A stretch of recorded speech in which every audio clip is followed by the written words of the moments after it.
The Great Roman Empire. There are several reasons why the Roman Kingdom, or more famously the Roman Empire, is considered so extraordinary. The Roman Empire was one of the largest empires in human history. At its height, its territory spanned most of Europe, much of the Mediterranean region, large parts of North Africa, and even portions of Western Asia. The empire covered an area of about 4.4 million square kilometers, making it nearly twice the size of modern-day Indonesia. Yet, it all began from a small village in Italy. Under Roman control were lands that today include Albania, Austria, Algeria, Belgium, Bosnia, Bulgaria, Croatia, Egypt, England, Greece, Hungary, Iraq, Israel, Italy, Jordan, Lebanon, Libya, Morocco, Portugal, Romania, Slovenia, Spain, Switzerland, Syria, Turkey, and Ukraine. Roman culture contributed greatly to art, architecture, literature, and philosophy. Their remarkable works, such as the Colosseum and the Pantheon, still stand to this day. Epic poetry like the Aeneid by Virgil, the writings of Cicero, and the profound thoughts of Stoic philosophers, including Epictetus, Seneca, and even Roman emperors themselves, remain influential. Nearly 2,000 years ago, the Romans built bridges that still stand and are even in use today. For example, the Alcantara Bridge in Spain was constructed under Emperor Trajan in the year 106 AD. The inscription carved into the bridge proudly declares, "I have built a bridge that will last forever." The Romans also invented concrete, a material we still use in construction today. Militarily, the power of the Roman Republic and the early empire is regarded as one of the greatest in world history. Their discipline, training, organization, tactics, formations, and doctrines, including the principle of divide and conquer, which is still used by modern militaries, were groundbreaking for their time. The Roman legal system became the foundation for nearly all modern legal systems around the world. Concepts such as innocent until proven guilty and individual rights in court originate from Roman law. Even today, countless Latin terms are used in daily life, and most scientific terminology continues to rely on Latin. The alphabet we use today actually comes from Latin. Latin itself was the now extinct language spoken daily in the Roman Empire, particularly in the Western Roman Empire. Not only that, but even 2 months of our calendar year are named directly after Roman emperors. The 7th month, July, was named after Julius Caesar, and August was named after Emperor Augustus. Even centuries after the fall of Rome, great leaders remained fascinated and inspired by the Roman legacy. 300 years after Rome's collapse, Charlemagne conquered much of Europe and declared his realm the Holy Roman Empire. Sultan Mehmed II of the Ottoman Empire, after capturing Constantinople, even styled himself Kaiser I Rum, which means Caesar of Rome, despite never ruling the city of Rome itself. German kings called themselves Kaisers, and Russian rulers adopted the title Tsar. All of these titles originate from the word Caesar, which became synonymous with emperor or supreme ruler. This raises an intriguing question. How could such a magnificent empire fall? How could a realm so vast and powerful eventually collapse? That is exactly what we will explore in this video. We will uncover the 3 major downfalls of Rome, the great crisis of the Roman Republic that transformed it into the Roman Empire, the fall of the Western Roman Empire and the sack of Rome, and finally, the collapse of the Byzantine Empire, or Eastern Roman Empire, with the conquest of Constantinople. Rome remains one of the most important civilizations in world history. It began as a small settlement in Italy during the 8th century BC, first established as a monarchy with its legendary founder and first king, Romulus. Rome grew rapidly, absorbing much of the culture and politics of ancient Greece, before evolving into a powerful Roman republic in the 6th century BC. This republic was renowned for its political system known as Res Publica Romana, with the Senate serving as the central governing body. By the 3rd century BC, Rome embarked on vast military expansions, conquering large territories and becoming the dominant power of the Mediterranean. Julius Caesar, the famous general and statesman, rose to power as a dictator for life in the 1st century BC, effectively bringing an end to the Republic. After his assassination, Rome descended into civil war. Octavian, later known as Augustus, emerged victorious in 31 BC, establishing the Roman Empire and becoming its first emperor. This marked the end of the Roman Republic and the beginning of the Roman Empire. By the 2nd century AD, the empire had reached its peak, stretching from Britain to Egypt. However, by the 3rd century AD, Rome began to face mounting internal and external pressures that would eventually lead to instability and turmoil. In the year 476 AD, the Western Roman Empire collapsed under the invasions of barbarian tribes. Meanwhile, the Eastern Roman Empire, known as Byzantium, endured until the 15th century AD. The Roman Republic had originally been a system of government built on the principle of anti-monarchy, with the belief that no single person should hold too much power. This system was led by 2 consuls elected annually by the Roman Senate, a legislative body composed of patrician aristocrats.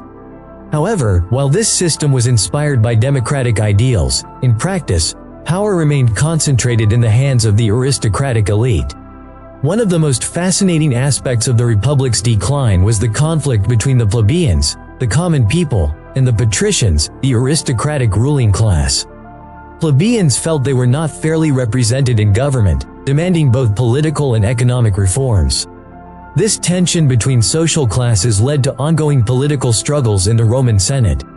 A series of reforms were eventually introduced, such as the Lex Hortensia in 287 BC, which gave plebeian laws the same authority as patrician laws. Amid this turmoil, charismatic generals began to rise in prominence. One such figure was Gaius Marius, a successful military commander who reformed the Roman army by opening recruitment to ordinary citizens. This move gained him widespread support from the common people. Political conflict reached a breaking point when another general, Lucius Cornelius Sulla, staged a military coup in 82 BC. This triggered a brutal civil war that devastated many Roman cities. Power then shifted from one military leader to another, further destabilizing the Republic. And then came Julius Caesar, who rose to the highest position of power as consul. Years of military victories had made him the wealthiest man in Rome. After defeating his rival, Pompey the Great, in a civil war, Caesar's influence only grew stronger. His military successes, along with initiatives such as granting land to the poor, made him extremely popular among the people. Many senators, seeking his favor, showered him with honors. Statues were built in his likeness, buildings were inaugurated in his name, and even a month was renamed after him, July, which we still use today. Most importantly, the title of dictator, originally meant to grant temporary emergency powers during times of war, was bestowed upon Julius Caesar multiple times in succession. Seizing the political chaos of the era, Caesar consolidated his authority.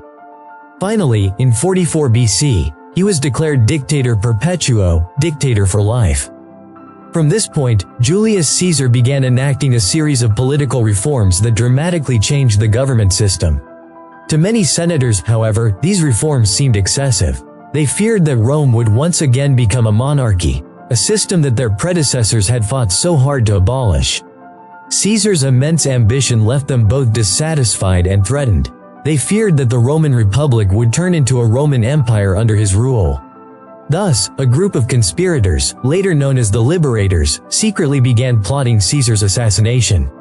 On March 15, 44 BC, the infamous Ides of March, during a Senate meeting, about 60 conspirators surrounded Julius Caesar, drew daggers hidden in their togas, and stabbed him repeatedly from every side.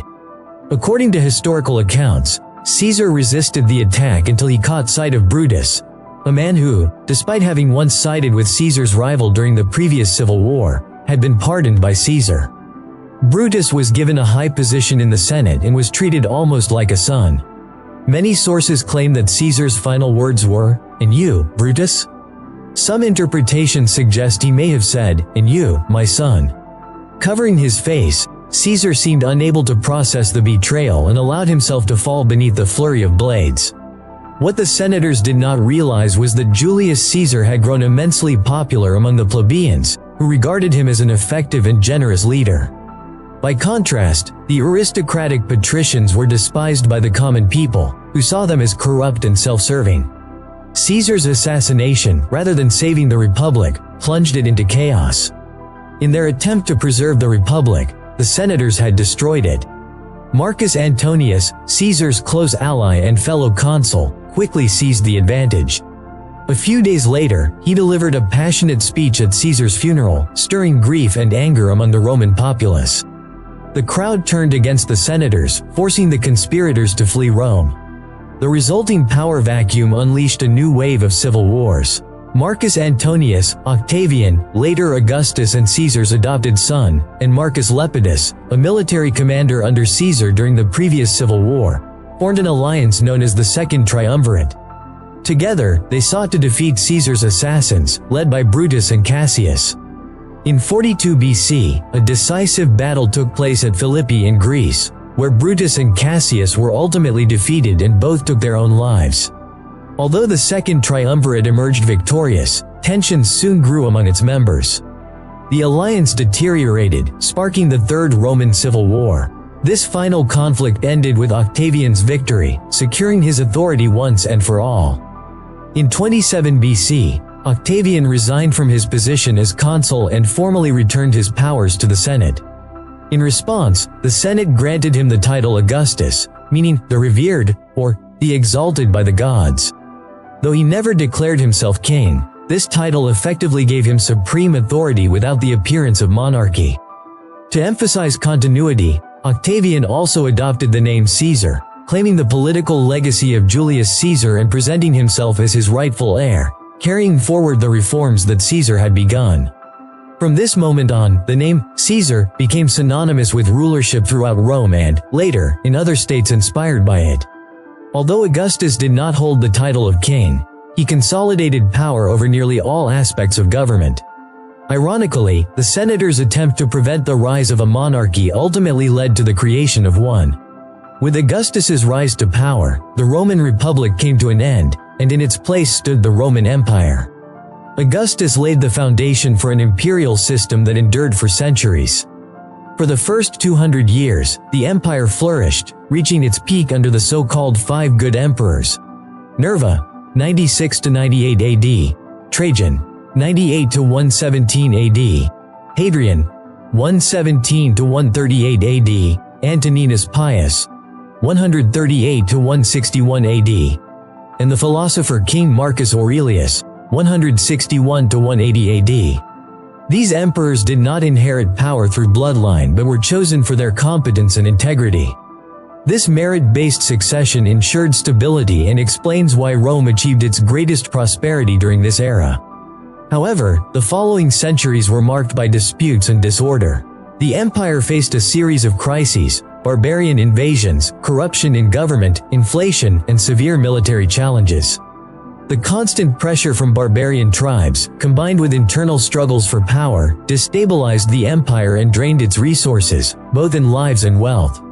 Trade disruption, heavy taxation, and exploitation by troops stationed in various provinces further deepened Rome's economic troubles.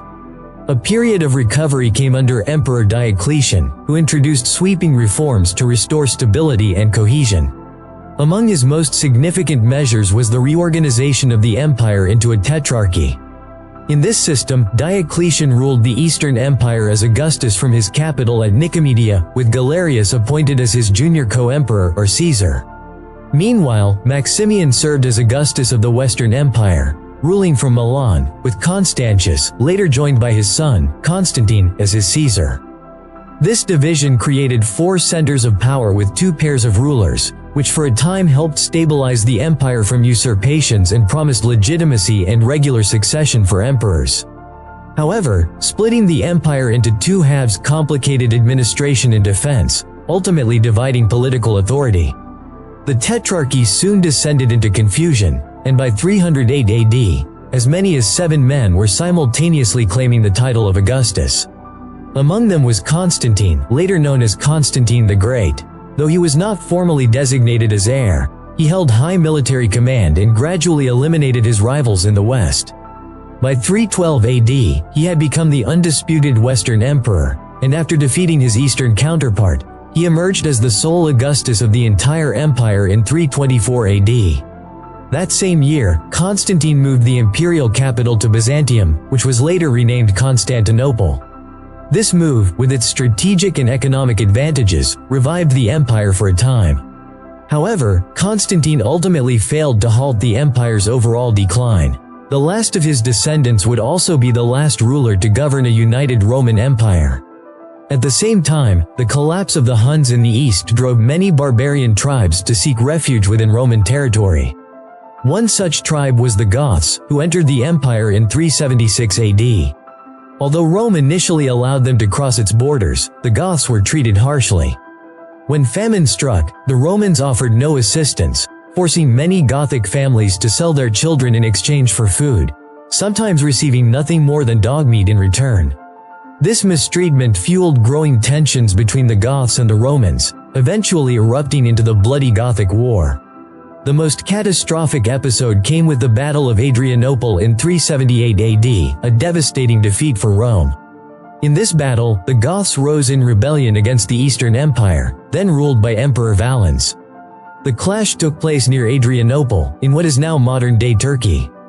Valens was forced into retreat, and the Roman army suffered a catastrophic loss. Nearly two-thirds of its forces were annihilated, and Valens himself was killed on the battlefield. The Gothic War eventually ended when Emperor Theodosius I negotiated a treaty with the Goths, marking a turning point in Rome's struggles with barbarian tribes.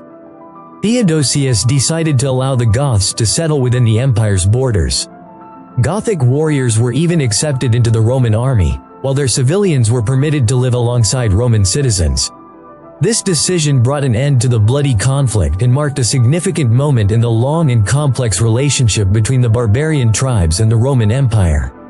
The Western Roman Empire, weakened by repeated invasions from barbarian groups and the displacement of farmers into the cities, grew increasingly fragile compared to the East.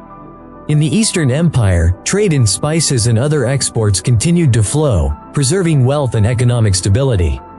In contrast, the West faced worsening conditions, ongoing social and economic crises, rampant inflation, heavy taxation, and deepening financial instability.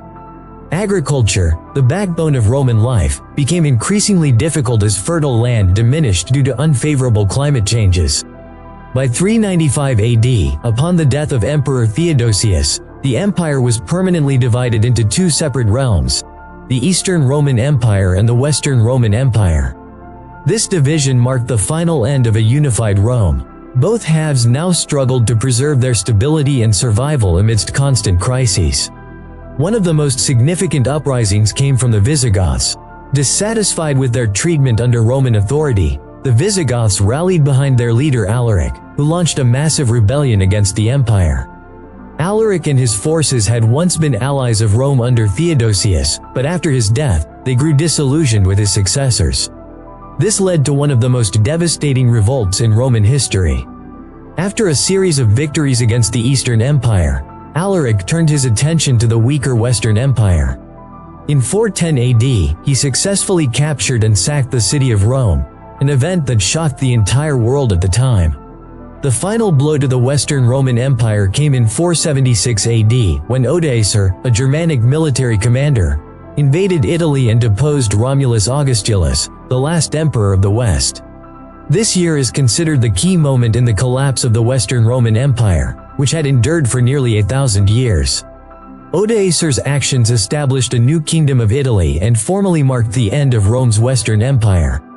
The fall of Rome was not caused solely by barbarian invasions that carved up Roman territories into smaller kingdoms. It was also the result of prolonged internal and external instability. Social unrest, inflation, and economic collapse all contributed to the empire's downfall. One major factor was the sheer size of the empire itself, which had become increasingly difficult to govern and defend effectively. This vast size brought about several problems. One of the greatest challenges was communication. News from distant frontiers could take weeks or even months to reach the imperial capital. As a result, governing provinces far from the center became increasingly complicated. Moreover, revenues from the western territories steadily declined due to prolonged wars, both against barbarian tribes and from draining civil wars. Much of the state's budget was consumed by military expenses, particularly soldier salaries. This weakened the empire's ability to maintain infrastructure and carry out civil projects. Another critical factor was ineffective leadership. Many Roman rulers of the late empire failed to fully grasp their responsibilities. Because succession often depended on hereditary claims, power sometimes fell into the hands of young or incompetent heirs. Even the final emperor, Romulus Augustulus, was only 16 years old when he was deposed, highlighting the instability and confusion of the Western Empire's last days. With the fall of the Western Roman Empire, Western Europe entered what is commonly known as the Dark Ages, a period marked by political fragmentation, economic decline, and the collapse of much of the intellectual progress once nurtured by Rome. Meanwhile, the Eastern Roman Empire, wealthier and more stable, continued to endure as the Byzantine Empire, stretching well into the Middle Ages. Although many claim that the Roman Empire truly ended in the 5th century, in reality, the eastern half survived for nearly another 1,000 years. Today, we recognize it as the Byzantine Empire, a name historians use to distinguish it from the fallen Western Roman Empire. Byzantium is often said to have begun in 330 AD, when Constantine the Great, the first Christian emperor of Rome, moved the imperial capital to Byzantium, which was later renamed Constantinople, the city we now know as Istanbul. After Constantine's death, the empire was divided between his sons, and this period is often regarded as the true beginning of the Byzantine Empire. Byzantium possessed provinces with the highest revenues, more secure borders, and a larger population. Inheriting Roman technology and cultural arts, Byzantium managed to surpass other kingdoms in the advancement of its state. In the 7th century, the Byzantine Empire became engaged in a series of ongoing wars with the Sassanid Persian Empire. These conflicts gradually weakened both empires and paved the way for their eventual decline. During this same period, Islamic forces led by Arab conquerors rose as the Third Great Empire and successfully overtook Persia in the year 628 AD. The Arabs continued their attempts to seize Constantinople. Their first efforts came between 674 and 678 AD, and again between 717 and 718 AD. Both assaults failed due to Constantinople's impenetrable defenses. One of the remarkable inventions of the Eastern Romans was a beacon system that stretched across the empire, from Greece to Turkey. Extending more than 700 kilometers, this system allowed the empire to warn the emperor of invading armies within just 1 hour of being sighted at the borders, a vast improvement compared to the Roman Empire of old, where communication could take weeks. Constantinople, as the heart of Byzantium, remained a constant target in warfare, enduring numerous sieges without ever falling for centuries. In the year 1054 AD, Christianity experienced a great schism, dividing the Eastern Orthodox Church and the Roman Catholic Church. This weakened the internal unity of the Byzantine Empire, which was predominantly Orthodox Christian. Later, in the year 1096, at the call of Pope Urban II to reclaim the Holy Land of Jerusalem, then under Muslim control, European Christian forces marched through Constantinople. This event marked the First Crusade, with armies known as Crusaders, drawn from across Europe. The passage of these Crusaders through Constantinople created tension between them and the Byzantine Empire due to the great disturbances they caused. Despite this, Byzantium, as a Christian empire, continued to support the Second and Third Crusades, though both ended in mutual disappointment and rising tensions. Finally, during the Fourth Crusade in the year 1203, French and Venetian crusaders made an agreement with Alexios Angelos, the son of a deposed emperor. Alexios promised vast riches to the crusaders if they would support him in reclaiming the throne that rightfully belonged to his father from his uncle. He succeeded in regaining power, but within a year the people revolted, and Alexios himself was overthrown and killed. The unpaid Crusader forces then redirected their aggression toward Constantinople. They set massive fires that destroyed countless works of ancient art and literature, leaving nearly 1/3 of the city's population homeless. The city was reclaimed 50 years later by the Roman Emperor Michael Palaiologos.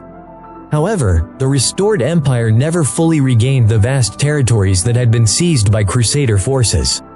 By the 15th century, the Byzantine Empire had become fragmented and weakened. Its territories had been drastically reduced, with Constantinople standing as the only major city still under Byzantine control. Sultan Mehmed II, known as Mehmed the Conqueror, was determined to capture Constantinople and bring an end to the Byzantine Empire. Mehmed II meticulously prepared his siege plans, constructing a massive fleet, including large ships that could even be hauled over land to surround the city from both land and sea. The siege of Constantinople began on April 6, 1453. Mehmed's forces surrounded the city with fortifications, massive cannons, and a powerful naval fleet. The siege lasted for months, with the Byzantine defenders, led by Emperor Constantine XI, fighting valiantly to protect the city. Constantine XI knew that the Ottoman Sultan would never abandon his campaign to seize Constantinople. Realizing that war was inevitable, he turned to the Christian powers of Western Europe for aid. However, the earlier schism that had divided the church into two branches hindered this effort. Constantine XI appealed to Pope Nicholas V to reunite the churches, hoping this would inspire broader support. Yet, he overestimated the Pope's influence over the Western powers. England, France, and Spain were wary of papal authority and exhausted from their own ongoing wars. In the end, the West could only contribute a few hundred volunteers, about 24 ships, and limited supplies. Altogether, Byzantium could muster only about 7,000 defenders within the city walls, standing against an Ottoman force of between 50 and 80,000. Despite the overwhelming numbers of the Ottomans, Constantinople's fortifications were incredibly strong, giving hope that the city might endure long enough for reinforcements from the west to arrive. With its extraordinary system of walls, towers, and defenses, the small Byzantine force of 7,000 men still had a fighting chance. On May 29, 1453, the Ottomans launched a massive assault and finally broke through Constantinople's walls. Emperor Constantine XI is said to have died while leading his soldiers in a final defense against the Turkish forces, though some sources claim he took his own life upon realizing that defeat was inevitable. Constantinople, the mightiest city that had withstood nearly 1,000 years of sieges, finally fell into the hands of Sultan Mehmed II. Yet, the fate of Constantinople was grimly documented when the Sultan rewarded his victorious army with 3 days of unchecked looting and violence. It is said that when Mehmed himself witnessed the immense destruction brought upon this legendary city by his own soldiers, he shed tears and remarked on how this once great capital had been handed over to ruin and devastation.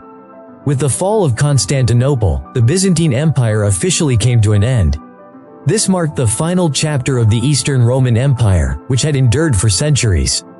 Sultan Mehmed II's triumph in capturing Constantinople signaled the rise of the Ottoman Empire, a powerful dominion that would dominate the region for hundreds of years to come. Mehmed II even declared himself Caesar of Rome, a title that symbolized his claim as the rightful heir to the legacy of the Roman emperors. The fall of Constantinople in 1453 was not just the end of the Byzantine Empire, it was the dawn of a new era. The Ottomans rose as a dominant power, while Europe, cut off from old trade routes, was pushed toward the age of exploration. At the same time, the arrival of Byzantine scholars in the West helped ignite the Renaissance, sparking a rebirth of art, science, and knowledge that shaped the modern world.